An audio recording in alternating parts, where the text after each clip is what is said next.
আমার কথা বোঝা যাচ্ছে? জি স্যার।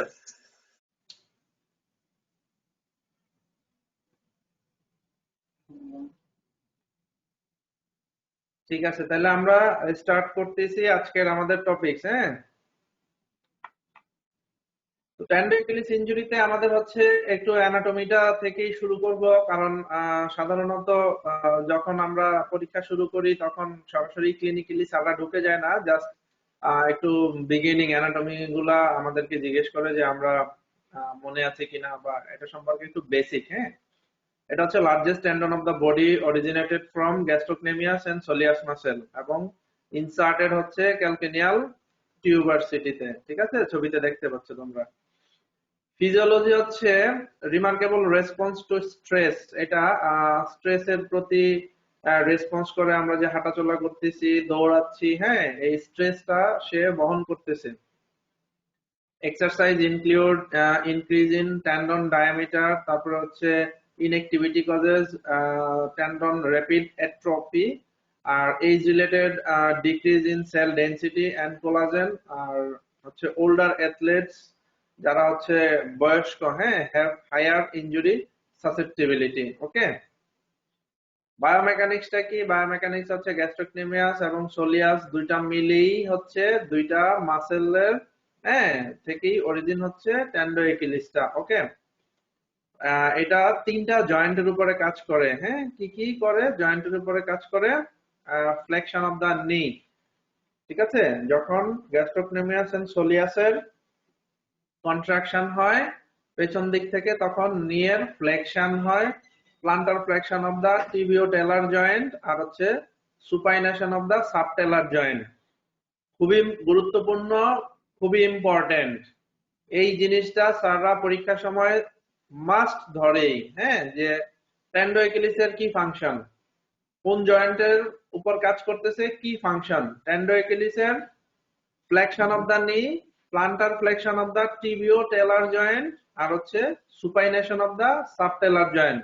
ভেরি মাচ ইম্পর্টেন্ট এই তিনটা সেন্টেন্স। ওকে, তারপর হচ্ছে it can transmit up to 10 times body weight through tendon when running. যখন আমরা দৌড়াই তখন এটা টোটাল বডি ওয়েটের 10 টাইমস বেশি আমাদের লোড বেয়ার করে। ওকে, তাহলে আমি আবারও বলছি, গ্যাস্ট্রোকনেমিয়াস, সোলিয়াস এবং ট্যান্ডোএকিলিস কমপ্লেক্স, হ্যাঁ, এটার ফাংশন তিনটা জয়েন্টের উপরে, flexion of the knee joint, plantar flexion of the tibiotalar joint, আর হচ্ছে supination of the subtalar joint. তিনটা সেন্টেন্স খুবই গুরুত্বপূর্ণ।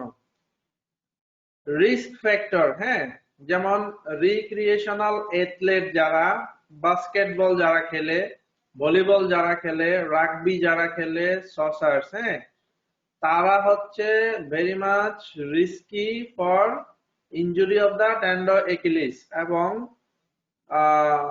ট্রমাটিক কাট ইনজুরি ছাড়া ম্যাক্সিমাম রাপচার, হ্যাঁ, এটা হচ্ছে 30 থেকে 50 ইয়ার্স এর মধ্যে হয়ে থাকে। ওকে, রিস্ক ফ্যাক্টরের মধ্যে যদি অবেজ পেশেন্ট থাকে, পেশেন্টের ডায়াবেটিস মেলাইটাস থাকে, প্রিভিয়াসলি যদি টেন্ডন ইনজুরির কোনো হিস্ট্রি থাকে, প্রিভিয়াসলি এই যে ছবিতে দেখা যাচ্ছে টেন্ডনের উপরে ইনজেকশন দিচ্ছে, হ্যাঁ, হাইড্রোকর্টিসন বা স্টেরয়েড, ফ্লুরোকুইনোলন, আর হচ্ছে ইন্ডাস্ট্রিয়াল অ্যাক্সিডেন্ট যদি হয়ে থাকে, তাহলে এই রিস্ক ফ্যাক্টর গুলা সবগুলা, যাদের টেন্ডন ইনজুরি পাওয়া যায়, ম্যাক্সিমাম পেশেন্টের ডায়াবেটিস থাকে, প্রিভিয়াসলি তার টেন্ডন ইনজুরি হয়েছে, পেশেন্টটা ওবেজ, তারপর হচ্ছে প্রিভিয়াসলি ব্যথার কারণে স্টেরয়েড ইনজেকশন পাইছে সে, আর হচ্ছে ইন্ডাস্ট্রিতে কাজ করে বা যে কোনো একটা ওয়ার্কিং প্লেসে কাজ করে, সেখানে স্ট্রেসের কারণে বা সেখানে কোনো ধরনের ট্রমা হয়েছে বা ইন্ডাস্ট্রিয়াল কোনো মেশিনারিজ ইনজুরি হয়েছে, সে কারণে ট্যান্ডোএকিলিস ইনজুরি হয়েছে। ওকে, তাহলে ট্যান্ডোএকিলিসের ক্লাসিফিকেশন, রাপচারটাকে আমরা দুই ভাগে ভাগ করতে পারি। এক হচ্ছে ওপেন, মানে হচ্ছে ট্রমাটিক, কেটে গেছে বা এনি ফর্ম ব্লিডিং হয়েছে, ওপেন হয়েছে, দ্যাট ইজ ওপেন রাপচার। আরেকটা হচ্ছে ক্লোজ রাপচার। ক্লোজ রাপচারের মধ্যে দুইটা পোর্শন, এক হচ্ছে একিউটলি হয়, আরেকটা হচ্ছে নেগলেক্টেড কারণে হয়। একিউট কাদের কারণে হয়? যেমন অ্যাথলেট ফুটবল খেলতেছে, রাগবি, সসার এইসব খেলতেছে, হঠাৎ করে দৌড় দিছে, টেন্ডন সেই লোড নিতে পারে নাই, ছিঁড়ে গেছে, একিউট রাপচার। কিন্তু স্কিন ইনটেক্ট আছে, that's why it is close. But যেহেতু মাত্রই হলো সেই জন্য একিউট। আর নেগলেক্টেড হচ্ছে ওই যে আমাদের স্টেরয়েড ইনজেকশন দিছে ব্যথার কারণে বা ডায়াবেটিস মেলাইটাস, এই সমস্ত কারণে টেন্ডনটা ডিজেনারেশন হয়ে আছে। ডিজেনারেশন হওয়ার কারণে টেন্ডনের যে স্ট্রেংথ সেটা কমে গেছে। সেই কারণে হঠাৎ যখন ওল্ডার অ্যাথলেট, বয়স্ক অ্যাথলেট আজকে দৌড়াতে দিল ওকে, সে দৌড়াতে যে পরে যে ডিজেনারেটিভ ইনজুরি করে ফেললো। ঠিক আছে, ওটা হচ্ছে ডিজেনারেটিভ রাপচার। তাহলে আমাদের এই টেন্ডোএকিলিস ইনজুরি হওয়ার একটা মানে অ্যালগোরিদম, হ্যাঁ, যে নরমাল টেন্ডোএকিলিস সেখান থেকে প্রথমে কি হয়, প্রথমে হচ্ছে টেন্ডিনাইটিস, টেন্ডনে ইনফ্লামেশন হয়। হ্যাঁ, ইনফ্লামেশন হলে সেইখানে ইনফ্লামেটরি যত সাইন সিমটম আছে সেগুলা হবে, হওয়ার ফলে টেন্ডনটা একটু উইকেনিং হবে। উইকেনিং হওয়ার পরে সেকেন্ড অপশন হচ্ছে এখানে স্ট্রেস হলো, স্ট্রেসের কারণে মাইক্রো রাপচার, হ্যাঁ, বা মাইক্রো টিয়ারিং হলো, ঠিক আছে, বা টাইনি টিয়ারিং হলো, ছোট ধরনের একটু হালকা ছিঁড়ে গেল। সেইখান থেকে যেহেতু সেটা বোঝা যায় নাই, সে ওইরকম ভাবেই হাঁটাচলা করতেছে, সবকিছু মেনটেন করতেছে, তারপরে সাডেন কোনো অ্যাক্টিভিটি করার কারণে টোটাল টেন্ডনটা রাপচার হয়ে একেবারে টোটাল গ্যাপ হয়ে গেছে। ঠিক আছে, এটা হচ্ছে প্যাথোফিজিওলজি, কিভাবে টেন্ডনটা বা অ্যালগোরিদম কিভাবে টেন্ডনটা রাপচার হয় সাধারণত। তাহলে প্যাথোফিজিওলজিতে রিপিটেটিভ মাইক্রো ট্রমা যদি থাকে, রিলেটিভলি হাইপোভাস্কুলার এরিয়া, কারণ এটা রিলেটিভলি ভাস্কুলারিটি এখানে কম থাকে, হ্যাঁ, তারপরে রিপারেটিভ প্রসেস ইনএডিকুয়েট, মানে হচ্ছে তুমি যে রিপেয়ার করে আসছো অথবা তোমার মাইক্রো লেভেলের ট্রমা বা মাইক্রো টিয়ারিং তুমি সাসপেক্ট করতেছো বাই এনি ইমেজিং টেকনিক, তো সেটাকে তুমি ইনএডিকুয়েট রেস্ট দিয়েছো। ঠিক আছে, সেটা একটা রিস্ক ফ্যাক্টর প্যাথোফিজিওলজিতে ইনক্লুড করে যে ডিজেনারেটিভ টেন্ডন ইনজুরি হতে পারে। ঠিক আছে, আর most of the rupture, tendon রাপচারটা হয় ওয়াটার শেড এরিয়া। হ্যাঁ, ছবিতে যেই জায়গাটাকে মার্ক করে দেয়া হয়েছে এটা হচ্ছে ওয়াটার শেড এরিয়া। ঠিক আছে, এই ওয়াটার শেড এরিয়ার একটা হিস্ট্রি আছে। এনশিয়েন্ট টাইমে হচ্ছে একজন তোমাদের অনেক দিন আগের কথা, ওই যে পানিপথের যুদ্ধ বা সামথিং কিছু, সেইখান থেকে আসলে ওই তীর বা বল্লম মারার কারণে ঠিক এই জায়গাটায় আঘাত করেছিল। হ্যাঁ, এই জায়গাটায় আঘাত করে এই রগটা কেটে দিয়েছিল কোন এক রাজার। সেখান থেকেই সেই ওয়াটার শেড এরিয়ার নামকরণটা হয়েছে। হ্যাঁ, আর হচ্ছে টেন্ডিনাইটিস অথবা টেন্ডিনোসিস, হ্যাঁ, টেন্ডনে ইনফ্লামেশন অথবা টেন্ডনে ডিজেনারেশন যদি থাকে, এই সব কিছুই প্যাথোফিজিওলজিতে কন্ট্রিবিউট করে টেন্ডনটাকে ডিজেনারেটিভ ইনজুরি হওয়ার জন্য। ওকে, অ্যাথলেটিক ইনজুরি, এই যে অ্যাথলেটরা, বাস্কেটবল প্লেয়াররা এইরকম লাফ দিচ্ছে, ব্যালেন্স যদি ঠিক মতো ফুট গ্রাউন্ডেড না করতে পারে, ব্যালেন্সিং না করতে পারে, সেই ক্ষেত্রে এই ইনজুরি গুলা হতে পারে। Indirectly eccentric force applied to dorsiflexed foot, sudden unexpected dorsiflexion of the ankle joint, এটা হচ্ছে ইনডিরেক্ট ইনজুরি। আর direct injury may occur result from direct trauma. তাহলে this is also very much important যে ইনজুরিটা কিভাবে হচ্ছে। ডিরেক্ট ইনজুরি হচ্ছে directly trauma হচ্ছে, এই জায়গায় ছিঁড়ে যাচ্ছে সেই জন্য ইনজুরি হচ্ছে। আর ইনডিরেক্ট ইনজুরিটা কিভাবে হচ্ছে, ইনডিরেক্ট ইনজুরিটা হচ্ছে eccentric force applied to dorsiflex foot, মানে আমার পাটা ডোরসিফ্লেকশন অবস্থায় আছে, সে সময়ে এক্সেন্ট্রিক মানে যে কোনো এক পাশে যদি আমার টোটাল পাটা ল্যান্ড করে ফোর্সিংটা হয়, সেক্ষেত্রে টেন্ডাইটিলিসে প্রেসার করে ডিজেনারেটিভ রাপচার বা একিউট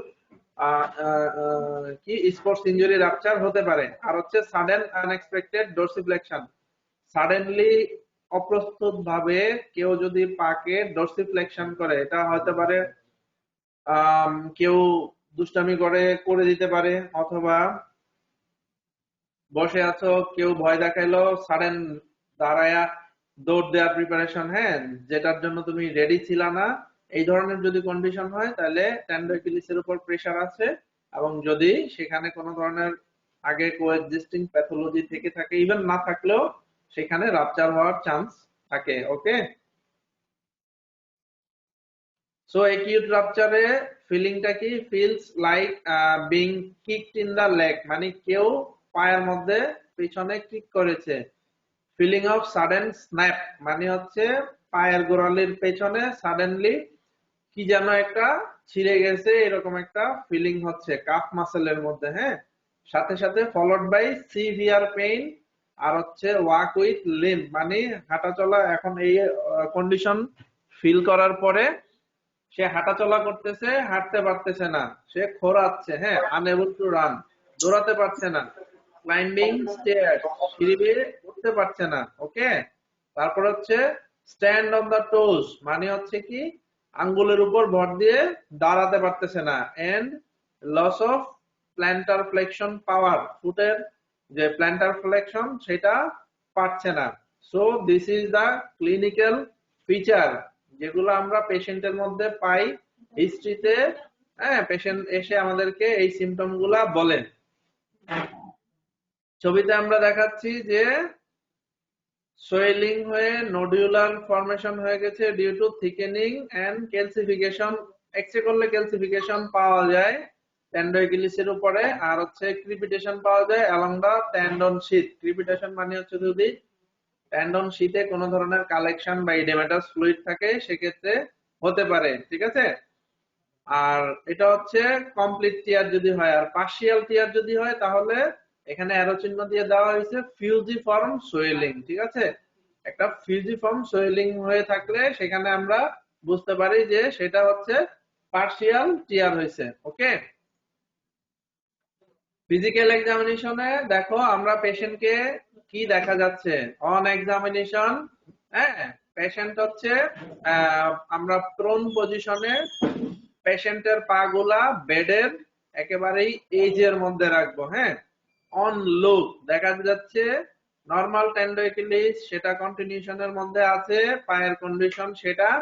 আর যে পাশে প্যাথোলজি সে পাশের পায়ের মধ্যে দেখো সেটা টেন্ডনের স্ট্রাকচারটা বোঝা যাচ্ছে না, দুই পাশে প্যারাটেন্ডিনাস হলো। হ্যাঁ, এই জিনিসটা অ্যাবসেন্ট হয়ে গেছে। আর হচ্ছে পুরাটা স্কিন যেমন হচ্ছে ফুলে ইডেমাটাস হয়ে একেবারেই শাইনি এবং টেন্স হয়ে গেছে। ঠিক আছে, এবং পালপেশনে entire length of the muscle এবং টেন্ডন সেটা পাওয়া যাচ্ছে না। ঠিক আছে, নট ভিজিবল।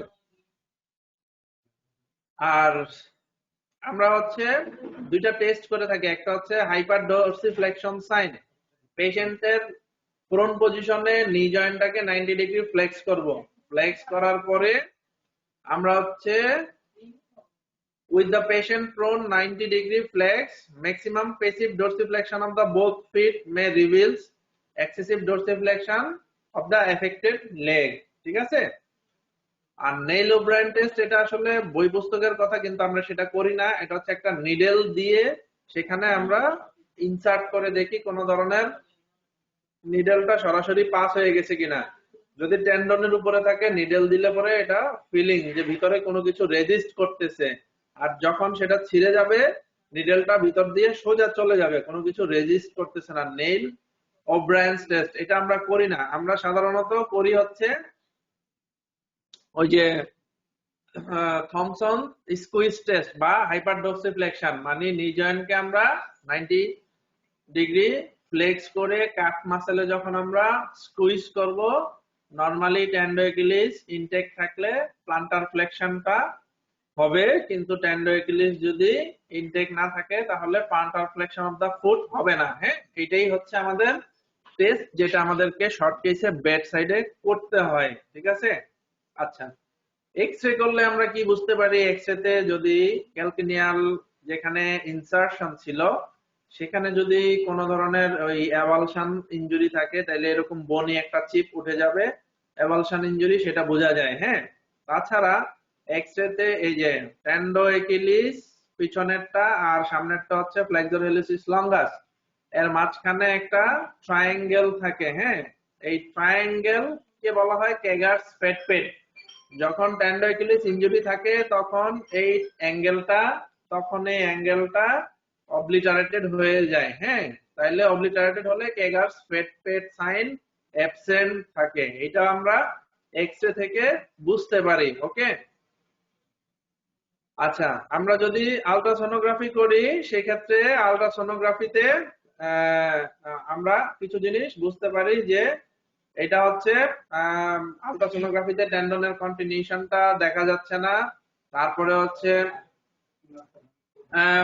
Best thickness. হ্যাঁ, আলট্রাসোনোগ্রাফিতে নরমালি টেন্ডনটা কন্টিনিউটিতে আছে কিনা, টেন্ডনের থিকনেস ঠিক আছে কিনা, হ্যাঁ, ডাইনামিক এক্সামিনেশন করে এগুলা দেখতে পারি, কোনো গ্যাপ আছে কিনা এই জিনিসগুলো দেখতে পারি। যদি রাপচার থাকে তাহলে টেন্ডনের রাপচার এন্ড গুলো বোঝা যায় এবং গ্যাপ বোঝা যায়, কতটুকু পরিমাণ গ্যাপ আছে সেই জিনিসটাও আমরা আলট্রাসোনোগ্রাফি থেকে বুঝতে পারি। হ্যাঁ, আমরা এমআরআই করলেও সেখান থেকে এই যে এমআরআই তে খুব সুন্দরভাবে টেন্ডন কতটুকু টিয়ার আছে, কি ধরনের অবস্থা টোটালি বোঝা যায়। ঠিক আছে, though it is expensive but we gather um, lot of information from MRI findings. So একটা টেন্ডোএকিলিস ইনজুরি হলে আমাদের এই ক্লিনিক্যাল সাইন সিমটম গুলা করার পরে আমরা ইনভেস্টিগেশন করে কনফার্ম করার পরে আমাদের সেই টেন্ডোএকিলিস এর ম্যানেজমেন্ট, আমাদের একটা প্ল্যান থাকবে, আমাদের একটা গোল থাকবে। হ্যাঁ, গোলটা কি, যে আমরা এই যে ম্যানেজমেন্টটা করব, আমাদের ম্যানেজমেন্টের গোল কি, মানে আমরা কি করতে চাই? আমরা করতে চাই অপটিমাইজ গ্যাস্ট্রোসোলিয়াল স্ট্রেংথ এন্ড ফাংশন, মানে গ্যাস্ট্রোকনেমিয়াস এবং সোলিয়াসের ফাংশনটাকে আমরা আবার পুনরায় ফিরিয়ে নিয়ে আসতে চাই। Restoration of the musculotendinous length and tension, musculotendinous যে লেন্থ আছে সেটাকে আমরা রিস্টোর করব, সাথে টেনশন মানে এটার স্ট্রেংথটাকে আমরা আবার রিস্টোর করব, এবং অ্যাভয়েড অ্যাঙ্কেল স্টিফনেস, অ্যাঙ্কেল যেন স্টিফ না হয়ে যায় সেই জিনিসটা আমরা অ্যাভয়েড করতে চাই। ঠিক আছে, আচ্ছা, তাহলে এইখানে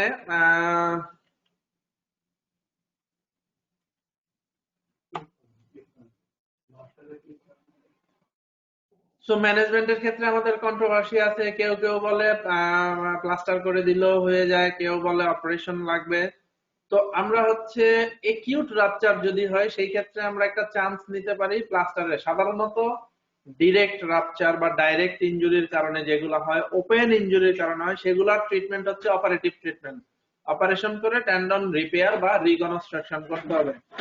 আর ডিজেনারেটিভ রাপচারের বা ক্লোজ রাপচারের ক্ষেত্রে একিউট গুলার ক্ষেত্রে হচ্ছে আমরা যেটা করতে পারি সেটা হচ্ছে যে প্লাস্টার করে আমরা একটা চান্স নিতে পারি। হ্যাঁ, কিছু কিছু ক্ষেত্রে প্লাস্টারও সাকসেসফুল হয়, ম্যাক্সিমাম কেসেই আমরা অপারেশন করে থাকি। তাহলে সার্জিক্যাল ম্যানেজমেন্টের প্রিন্সিপাল কি? সার্জিক্যাল ম্যানেজমেন্টের প্রিন্সিপাল হচ্ছে preserve the anterior paratendon blood supply, be aware of sural nerve, কারণ ওইখানে সুরাল নার্ভ থাকে। ডেব্রাইভমেন্ট করতে হবে টেন্ডনকে, অ্যাপ্রক্সিমেট দা টেন্ডন এন্ড, মানে টেন্ডনের এন্ড গুলাকে খুব সুন্দর করে ডেব্রাইভ করে টেন্ডনটা যেন ক্লোজ কন্টিনিউটিতে এনে টেন্ডনটাকে রিপেয়ার করা যায় সেই কন্ডিশন করতে হবে। এবং হচ্ছে ইউজ করতে হবে আমাদেরকে 2 থেকে 4টা স্ট্যান্ডার্ড লক সুচার টেকনিক। আর হচ্ছে টেন্ডনকে রিপেয়ার করার পরে টেন্ডনের যে ব্লাড সাপ্লাই দরকার, প্যারাটেনন, যেখান থেকে টেন্ডনের নারিশমেন্ট এবং ব্লাড সাপ্লাই আছে তার উপরে প্যারাটেননটাকে আমাকে ক্লোজ করে দিতে হবে। এটাই হচ্ছে আমার সার্জারির প্রিন্সিপাল। ওকে, আচ্ছা, তাহলে আমরা বিশেষ কিছু জিনিস তোমাদেরকে দেখায় রাখি যে আমরা মডিফাইড কেসলার মেথডে ক্লোজ করতে পারি, হ্যাঁ, বার্নেল স্টিচ সুচার মেথডে ক্লোজ করতে পারি। ঠিক আছে, আমাদের পরীক্ষার সময় বেসিক্যালি ধরা হয় যে একিউট ইনজুরি হলো, এটা ওপেন ইনজুরি, কি করব? ম্যাক্সিমাম ইনজুরিগুলা, ওপেন ইনজুরিগুলা বাথরুম প্যানের মধ্যে ফল করার কারণে হয়ে থাকে, লো কমোডের মধ্যে। সেই ক্ষেত্রে আমাদের থোরো সার্জিক্যাল টয়লেটিং করে তারপরে হচ্ছে এন্ড টু এন্ড রিপেয়ার করা হয় বাই মডিফাইড কেসলার মেথড। এটাই হচ্ছে তোমাদের অ্যান্সার হবে। হ্যাঁ, ম্যাক্সিমাম 90% কেসে আমাদের হচ্ছে direct trauma, fall on the bathroom low commode, সেখান থেকে পা ওঠানোর সময় কেটে যেয়ে থাকে, এটা হচ্ছে ম্যাক্সিমাম কেসে পাওয়া যায়। তো সেটাকে আমরা থরো সার্জিক্যাল টয়লেটিং করতে হয়, কারণ যেহেতু বাথরুমের মধ্যে পা গেছে, উন মানে তোমার কন্টামিনেট আছে, উনকে আমার ডিকন্টামিনেশন করতে হবে, এডিকুয়েট সার্জিক্যাল টয়লেটিং করতে হবে, করার পরে তারপরে হচ্ছে আমরা এন্ড টু এন্ড রিপেয়ার করবো বাই মডিফাইড কেসলার মেথড। ঠিক আছে, এই জিনিসটা ছবিতে যেটা দেখানো হচ্ছে এটা বানেল স্টিচিং। এই যে আমরা এরকম এটা হচ্ছে মাসেল অগমেন্টেশন, এগুলার ডিটেলস তোমাদের দরকার নেই, তোমাকে যেটা বললাম যে মডিফাইড কেসলার মেথডে আমরা করতে পারি। এই যে ডিফেক্ট আলাদা আলাদা দিচ্ছে, এটা তোমাদের লেভেলে দরকার নেই। শুধু জানতে হবে যে যদি খুব বেশি ডিফেক্ট থাকে, টিচার কোশ্চেন করতে পারে যে ডিজেনারেটিভ রাপচার হয়েছে, তোমার 2 থেকে 5 সেন্টিমিটার পর্যন্ত গ্যাপ হয়ে আছে, নষ্ট হয়ে গেছে টেন্ডন, কি করবা?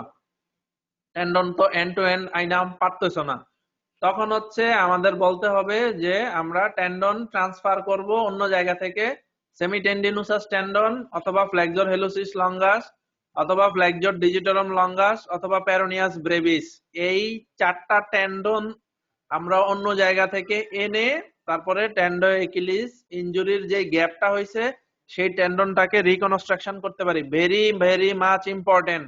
কোন কোন টেন্ডন আনা যায়? Semitendinosus tendon, flexor hallucis longus, flexor digitorum longus, peroneus brevis. ঠিক আছে, এই টেন্ডন গুলা আমরা এনে রিকনস্ট্রাকশন করতে পারি। ওকে,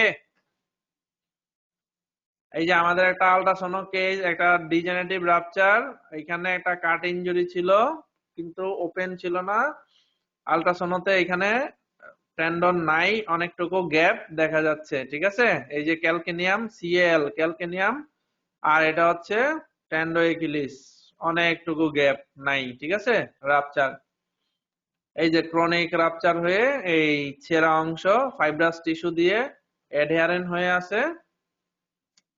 আমরা এই যে এতটুকু পরিমাণ গ্যাপ হয়ে আছে, এই যে টেন্ডনের এক অংশ আর এই যে টেন্ডনের আরেক অংশ, তাহলে আমরা এখানে প্লান্টারিস একটা টেন্ডন আছে আমাদের পিছনে, প্লান্টারিস টেন্ডনকে আমরা এই টেন্ডনের সাথে সুচারিং করে তারপরে মানে এই গ্যাপটুকু কভার করব। ওই যে আমরা বলছিলাম কোন কোন টেন্ডন দিয়ে সেই গ্যাপ কভার করা যায়। ঠিক আছে,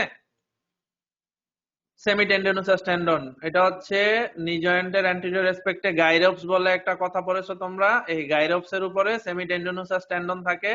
এই সেমিটেন্ডিনোসাস টেন্ডন আমরা গ্রাফট করতেছি, এই গ্রাফটিং করলাম, এই গ্রাফট করে সেমিটেন্ডিনোসাস টেন্ডন এনে, যেহেতু আমাদের এই যে এইখানে হচ্ছে টেন্ডো একিলিসের কাটা অংশ আর এখানে কাটা অংশ, এইটা কোনো অবস্থায় মিলানো সম্ভব হচ্ছে না, সেজন্য আমরা অন্য টেন্ডন এনে এখানে গ্রাফটিং টেকনিকে গ্রাফট করে এইখানে এখন এটা এই যে টোটালটাই আমরা রিপেয়ার করে টেন্ডো একিলিস ফরমেশন করলাম। ঠিক আছে, এরপরে এই যে ক্যালকেনিয়ামের সাথে লাগাই পেলাম কিভাবে, এইরকম একটা ইন্টারফারেন্সিয়াল স্ক্রু, আইএফ মানে ইন্টারফারেন্সিয়াল স্ক্রু। এখানে কি স্ক্রু দেওয়া হয় নাম জিজ্ঞেস করে, স্ক্রুটার নাম জিজ্ঞেস করে স্যাররা, ইন্টারফারেন্সিয়াল স্ক্রু। ওকে, ইন্টারফারেন্সিয়াল স্ক্রু দিয়ে টেন্ডনটাকে বোনের সাথে ফিক্সড করা হয়। ওকে, এই ইন্টারফারেন্সিয়াল স্ক্রু দিয়ে আমরা নি জয়েন্টে যদি অ্যান্টেরিয়র ক্রুশিয়েট লিগামেন্ট ছিঁড়ে যায়, এইরকম পদ্ধতিতে অ্যান্টেরিয়র ক্রুশিয়েট লিগামেন্টকেও আমরা রিকনস্ট্রাকশন করি। স্ক্রুটার নাম হচ্ছে ইন্টারফারেন্সিয়াল স্ক্রু। ওকে, এই যে দেখো আমাদের টেন্ডো একিলিস ফরমেশন হয়ে গেল, সেমিটেন্ডিনোসাস টেন্ডন নি জয়েন্ট থেকে এনে আমাদের টেন্ডো একিলিস ফরমেশন হয়ে গেল। ওকে, তারপর হচ্ছে আমরা পায়ের পজিশন ইকুইনাস করে, হ্যাঁ এটা হচ্ছে নরমাল প্ল্যান্টিগ্রেড পজিশন, নরমাল প্ল্যান্টিগ্রেড পজিশন থেকে পাকে আরেকটু ইকুইনাস করে তারপরে আমরা প্লাস্টার দিয়ে রাখি, হ্যাঁ 4 to 6 উইকস এর জন্য। ঠিক আছে,